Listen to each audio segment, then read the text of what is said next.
the process and the end product are equally as valuable. I embrace imperfection as much as I embrace the pursuit of perfection. I grew up in Rockford, Illinois. It was amazing, you know. I felt like I was just an average kid from the middle of nowhere. To me, the first creative gesture was always skateboarding or graffiti. Pyrex Vision was sort of our early phase of making art. The intent was a film. It was, you know, a group of kids invading lower Manhattan and sort of making it the sort of city they saw. And that was mixing established designers with streetwear brands that were sort of owners of their own space, but the combination made something new. So it attempted to document that sort of pivotal moment in culture at the time. Feedback towards me was like, oh, there's room for a new type of fashion design.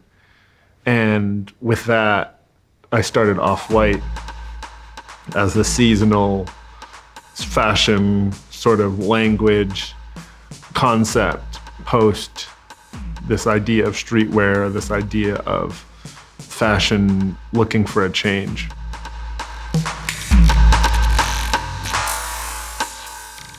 I see the term streetwear as more of a catchphrase to define a way of making than, you know, what people might determine it as like a style of clothing. In my eyes, it's an art movement, less a fashion trend. I decided my fingerprint was how the work is positioned, you know, and I use this overriding sort of construct between tourist and purist to sort of categorize the type of work that I'm trying to do. You know, a purist can find value in meaning based on an underlying premise, whereas like a tourist has curiosity, ambition, and is willing to sort of seek out to sort of, you know, pacify that need to see something or to know about it. So, you know, I like to make work that attracts both. I come from a generation that was finding this newfound freedom in being ironic.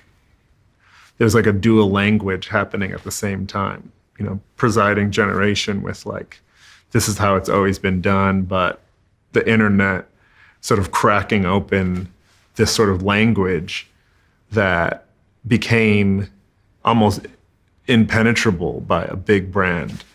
But, you know, I say that all getting to the idea of quotes. It's the ability to say two things at one time. The crescendo is after, you know, a lifetime of learning and sort of the push and pull of how pop culture dictates taste, is I've been identifying with the power of advertising, how that at its essence is what drives culture. You know, it drives taste, it drives decisions, it drives everything from an election to like what you'd have for lunch. My obsession with brand, or sort of trying to understand brand or who was behind it, you know, that was the essential emotion that prevented me from believing I could be in a brand, because I felt that I didn't relate to this figurative brand. So a lot of my fine art is about demystifying and communicating, again, to a tourist and a purist.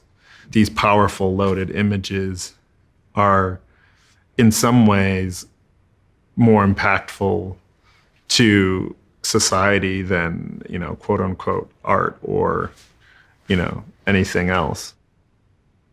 I don't feel responsible to a preconceived notion of art. I feel more responsible to a community that is trying to change the tide, or to sort of live in an optimistic society that art, design, music, and fashion actually change the world for the better.